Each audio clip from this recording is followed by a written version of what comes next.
Gene.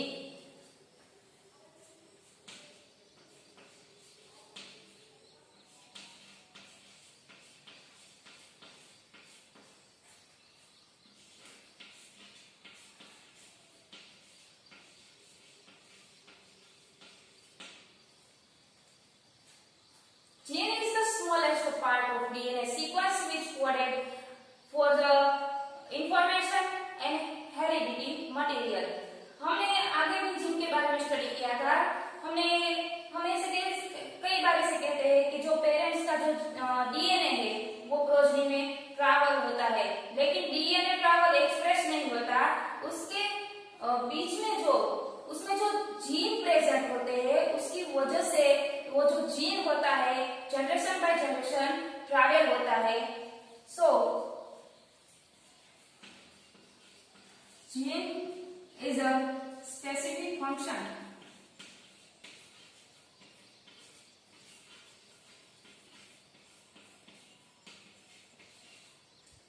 वो कहां पर काम करता है? वो आरएनए भी बनाता है, प्रोटीन भी बनाते हैं,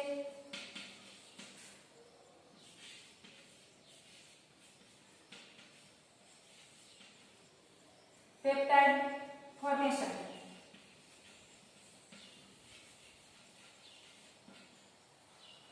सो जीन आरएनए, प्रोटीन और पेप्टाइड फॉर्मेशन भी बनाते हैं। आरएनए में 3 टाइप के भी आरएनए बनते हैं, आरआरएनए, टीआरएनए और एमआरएनए। जो डीएनए की डबल हेलिकल चेन होती है उसमें एटी, सीजी ये सब होते हैं, ठीक है। लेकिन उसके बीच में ये जो जीन प्रेजेंट होते हैं डबल हेलिकल चेन पर, स्मॉलेस्ट ये जीन प्रेजेंट होते हैं, उसकी वजह से जो ये डीएनए है वो generation by generation pass out होते हैं।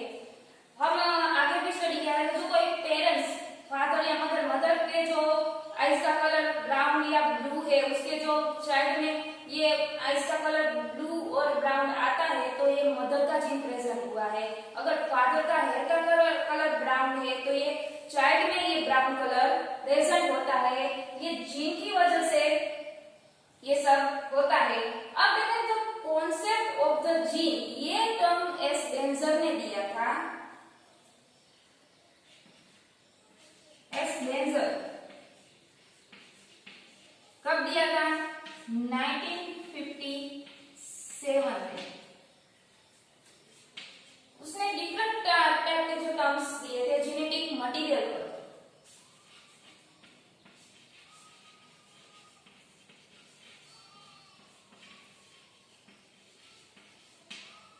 Terms for genetical material.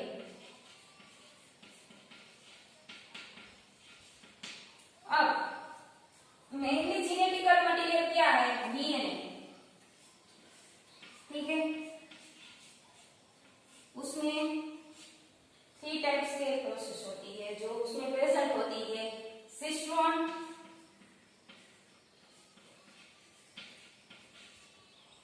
Recon और म्यूटॉन। सो ये सिस्ट्रॉन, रिकॉन, म्यूटॉन क्या है उसके बारे में हम डिटेल में देखेंगे।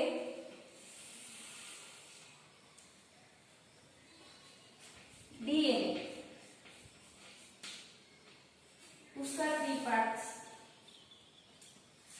आता है। First of all cistron,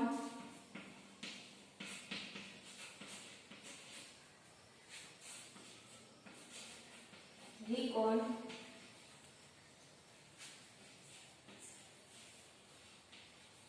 Newton. तो सिस्ट्रॉन क्या है? Unit of function.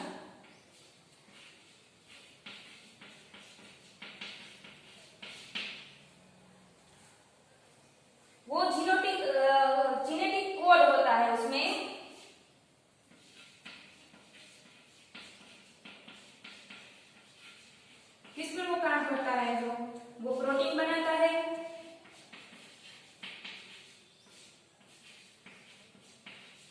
Polypeptide function भी काम करता है।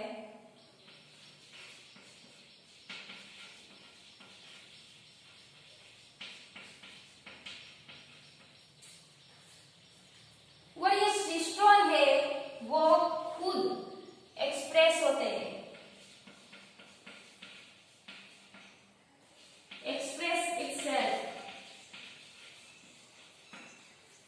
ये बात हुई सिस्टोन की। जो ये सिस्टोन है यूनिट ऑफ फंक्शन है, ये वो जेनेटिक कोड पर, ये प्रोटीन और पॉलीपेप्टाइड फंक्शन पर वो काम करता है और खुद एक्सप्रेस होता है। ये बात हुई सिस्टोन की। अब बात करते हैं रिकॉन की। तो unit of recombination,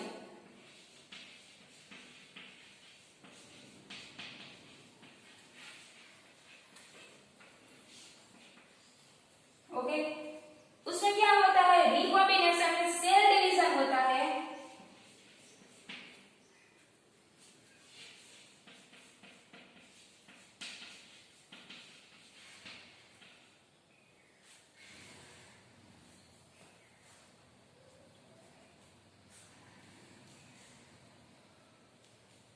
cell division होता है उसमें। वो क्या सेल पर डिवीजन होता है, पैकेटिंग पर। पैकेटिंग स्टेज में होता है।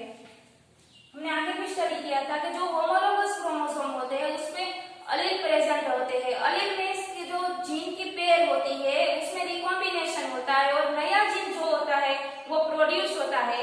तो यहाँ हम होमोलोगस में जो क्रोमोसोम होते हैं,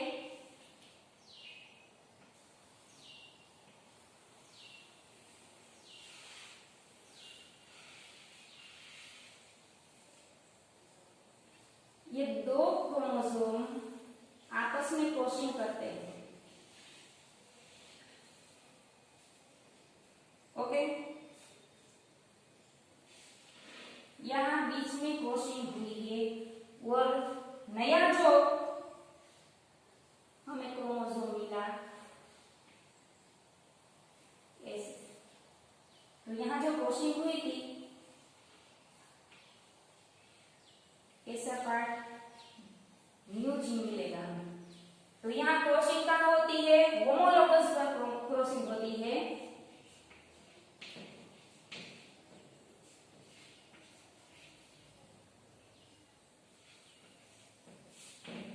होमोलोगस क्रोमोसोम पर यहाँ क्रॉसिंग होती है। इसका मतलब ये रिकॉम्बिनेशन, दोनों जीन का जो क्रोमोसोम का जो कॉम्बिनेशन होता है और नया जो जीन मिलता है उसे रिकॉम्बिनेशन कहते हैं। अब देखते हैं म्यूटेशन के बारे में।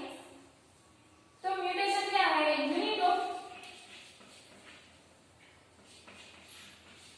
म्यूटेशन।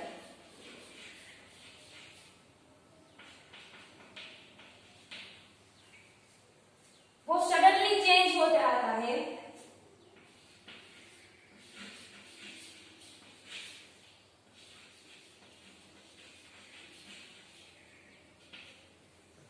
वो जेनेटिक मटेरियल भी है।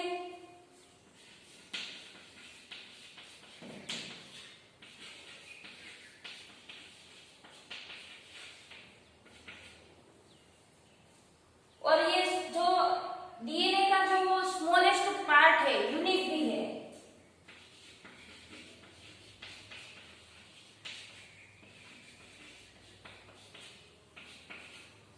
वो उसमें न्यूक्लियोटाइड भी बनते हैं।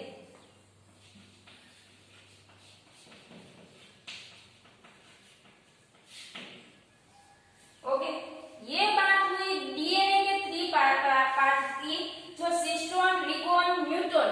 ठीक है, जो सिस्टोन में होते हैं वो एक्सप्रेस खुद एक्सप्रेस होते हैं और ये जेनेटिक कोड जो प्रोटीन पॉलीपेप्टाइड फंक्शन है उसमें वो काम करते हैं, उससे जो फंक्शन बनाते हैं। रिकॉम्बिनेशन जो दो सेल डिवीजन होता है, जो दो ऐसे क्रोमोसोम होते हैं उसमें क्रॉसिंग होती है और नया जो जीन बनता है। म्यूटेशन, म्यूटेशन में जो क्या होता है, जो सडनली चेंजेस आता है, ठीक है।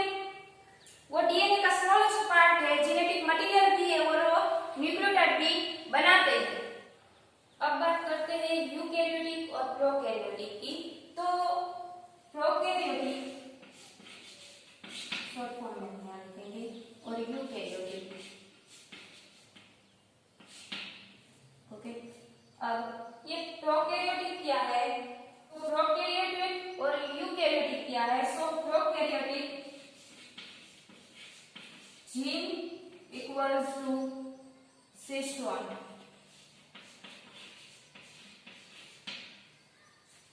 जो पॉलीसिस्टोनिक है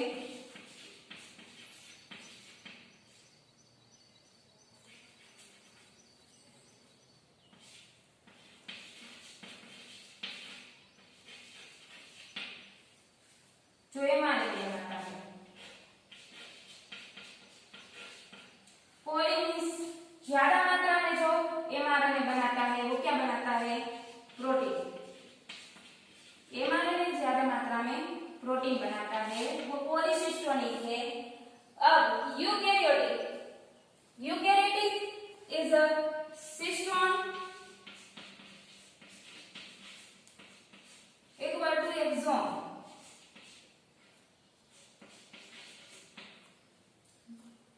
जो मोनोसिस्टोनिक है,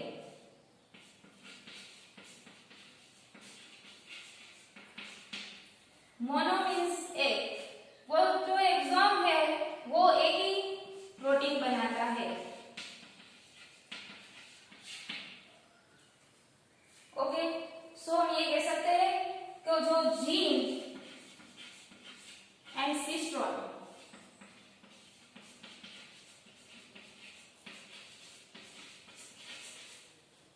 both are structured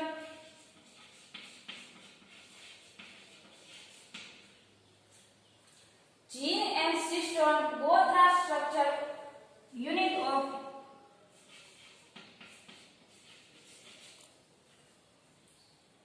genome form.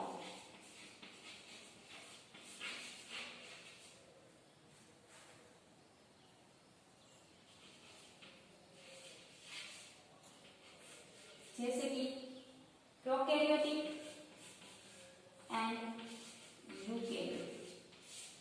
Okay, जो ये जीन और सिस्टोन है उसके जो स्ट्रक्चर है वो प्रोकैरियोटिक और यूकैरियोटिक में बनते हैं। अब बात करते हैं कि सिस्टोन और सिस और ट्रांस टेस्ट कैसे होती है। तो हम यहाँ लिखते हैं फर्स्ट सिस टेस्ट। सिस टेस्ट कैसे होती है, जो यहाँ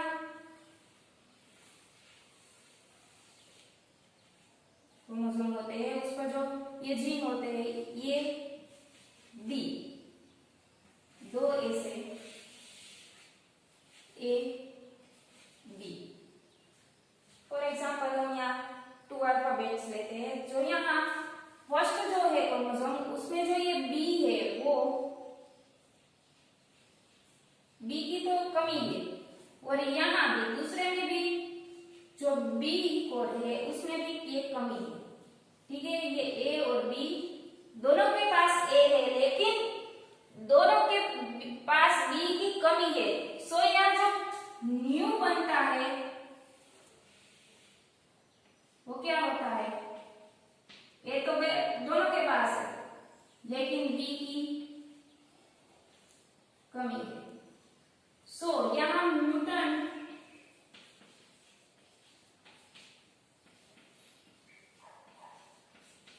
कॉम्प्लीमेशन नॉट पॉसिबल।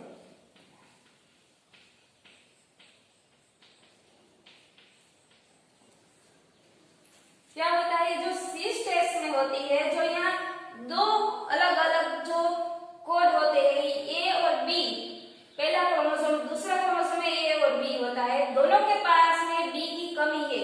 अगर यहाँ ए भी है और यहाँ के पास बी की कमी है और दूसरा जो क्रोमोसोम है उसमें जो ए की कमी हो, तो क्या होता है, ए वाला बी को दे दे और ए वाला बी को दे दे, तो क्या होता है, ए और बी की पेयर बनेगी।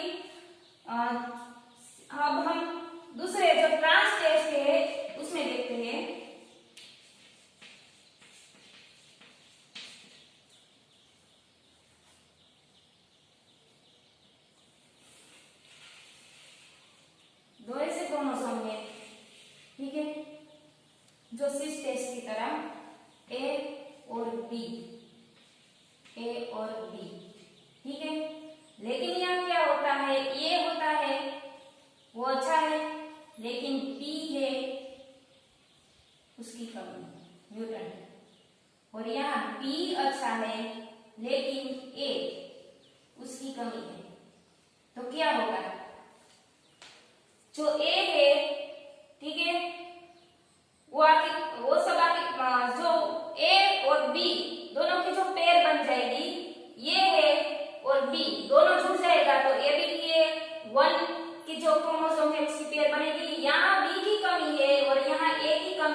बी पार्ट थे, यहाँ जो म्यूटेंट थे, ठीक है, लेकिन यहाँ जो ए पार्ट थी उसकी जो पेयर नहीं बनती, क्योंकि दोनों में एक एक ए अच्छा है, लेकिन बी का जो पार्ट है उसकी कमी है, इसलिए यहाँ जो पेयर बनती वो कंप्लीट नहीं बनती।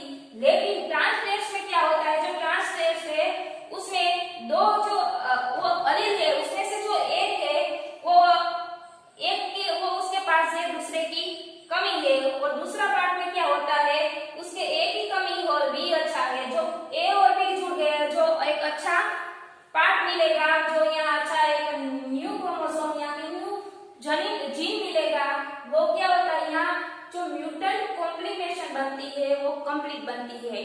फॉर एग्जांपल हम लेते मेरे पास XY और आपके पास भी XY हो, तो मेरा जो X है उसकी कमी है और आपके पास जो Y है उसकी कमी है, आप मुझे X दे दो तो मुझे मेरे पास या मैं आपको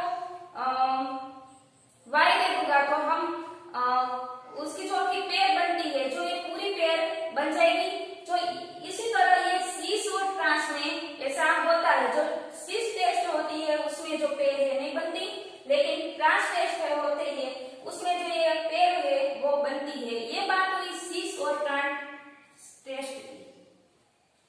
now complementation test.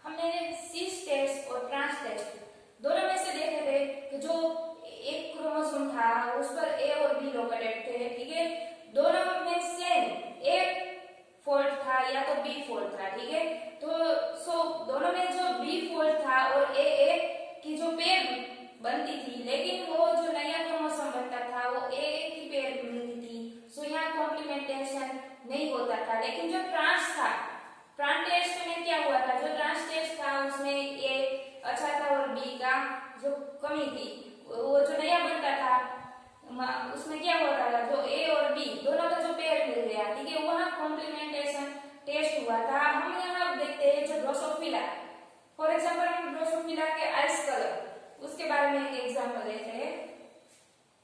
Ice colour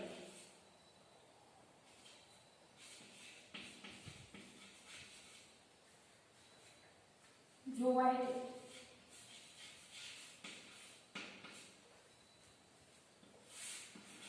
and pigmentation 1 present is here. So यहाँ हमें व्हाइट मिला 1 स्टेज में, फिर pigmented B is present here. So यहाँ हमें रेड मिला।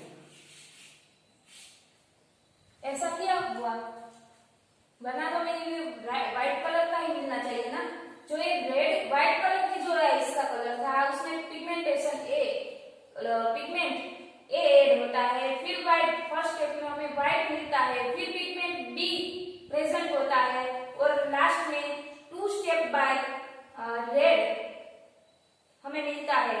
तो we turn getting red colour white. इसको समझने के लिए हम फॉर एग्जांपल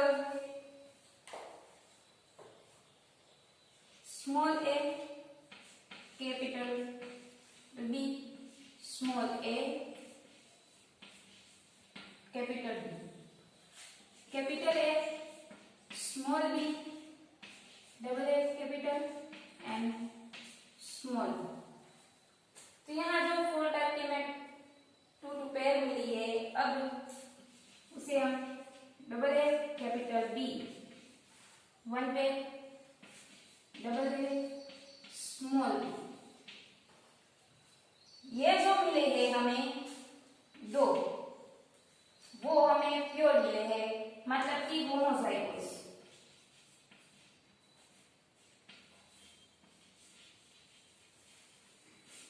ओके, ये जो 2 मिले हैं वो व्हाइट है,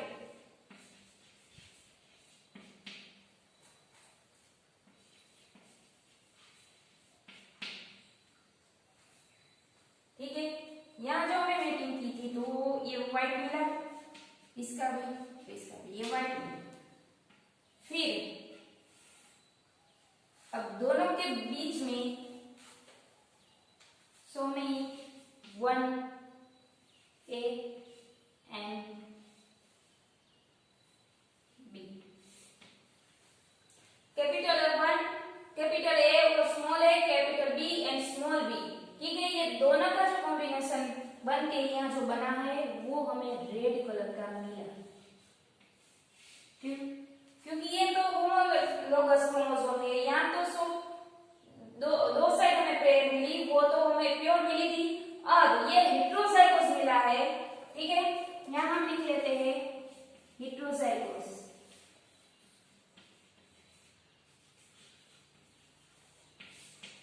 तो यहाँ हमें भी व्हाइट या तो कोई भी कलर व्हाइट कलर मिलना चाहिए, तो यहाँ रेड कलर क्यों मिला? क्योंकि ये हेटेरोजाइगोस है, यहाँ इसलिए यहाँ हमें रेड कलर मिला, इसलिए यहाँ कॉम्प्लीमेंटेशन आता है। ओके, तो अभी क्या होता है कि जो वरना तो क्या होता है कि जो सेम जीन होता है या सेम क्रोमोसोम पर लोकेटेड होते हैं, यहाँ क्या हुआ, जो दो अलग अलग टाइप के जो डिफरेंट जीन है, ठीक है, वो दो डिफरेंट टाइप के क्रोमोसोम पर लोकेटेड होते हैं, इसलिए यहाँ जो मिला वो डिफरेंट मिला, ठीक है। या तो जो पिगमेंट ए और बी, ठीक है, वो भी वो और हेटेरोजाइगोस है, इसलिए भी जो ये लास्ट में जो प्रोटीन मिली रेड कलर की, ये इसलिए कॉम्प्लीमेंटेशन मिली। अब देखते हैं कॉम्प्लीमेंटेशन एनालिसिस के बारे में। कॉम्प्लीमेंटेशन एनालिसिस, सो यहाँ 5 टाइप के आर्जिनिन है। 5 arginine requiring mutant of E. coli were independently isolated. So E. coli bacteria है, उसमें जो 5 आर्जिन है वो इंडिपेंडेंटली आइसोलेट होते हैं। तो यहाँ हमें 3 टाइप के ग्रुप्स बनाए गए जो कंटेन स्ट्रेन 1, 3 एंड 5। ये जो आर्जिन है वो सेम है, वो कंटेन 2 नंबर का जो स्ट्रेन है वो 2 ओनली 2 है, वो उसका ग्रुप है। 3 टाइप्स के ग्रुप है 1, 3 एंड 5, 2 और तीसरा है 4। तो ये क्या होता है, जो सेम जीन होता है वो सेम जीन के साथ कॉम्प्लीमेंट करेंगे। सो हम यहाँ इस टेबल में जो हमने एनालिसिस हम यहाँ लिखते हैं। सो फर्स्ट देखते हैं, जो फर्स्ट जीन वो सेम होता है, इसलिए हम यहाँ ऐसे दर्शाएंगे, और फर्स्ट के साथ 2 वो ग्रुप में नहीं है, क्योंकि 1, 3 एंड 5 ही ग्रुप में है, इसलिए 1 के साथ 1, ठीक है। ये 5 स्ट्रेन इस तरफ और ये 5 स्ट्रेन इस तरफ लिखे हैं। सो 1 और 1 वो एक ही ग्रुप में है, इसलिए हम ऐसे दर्शाएंगे। फिर 1 और 2 एक ही ग्रुप में नहीं है, इसलिए यहाँ हम ऐसे दर्शाएंगे। फिर 2 एक ही ग्रुप में है, देखो 2 एक ग्रुप में ओनली 1 ही है, इसलिए 2 के साथ 2 कॉम्प्लीमेंट करेगा। सो हम ऐसे दर्शाएंगे, ठीक है। ये जो ग्रुप है वो 1, 3 एंड 5 एक ही साथ म्यूटेशन करेंगे और कॉम्प्लीमेंट करेंगे, और ये 2 के साथ ही करेगा, और 4 के साथ ही करेगा। अब 3 की बारी है, 1, 3 एंड 5 ग्रुप में है, इसलिए 1 के साथ कॉम्प्लीमेंट करेगा। सो यस, एंड 2 के साथ सुनो, एंड 3 के साथ यस। सो ऐसे फिर हम 4 के साथ करेंगे। सो 4 कोई ग्रुप में है नहीं, वो अकेला ही है, इसलिए सब नहीं आएंगे, लेकिन 4 में यस आएगा।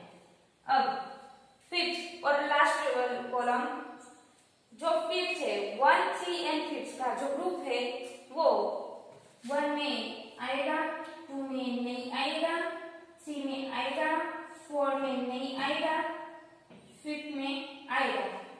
इस कॉलम को इजीली समझने के लिए हमने ये ऐसे लिखा है, क्योंकि जो हम सारे कॉलम लिखेंगे तो आपको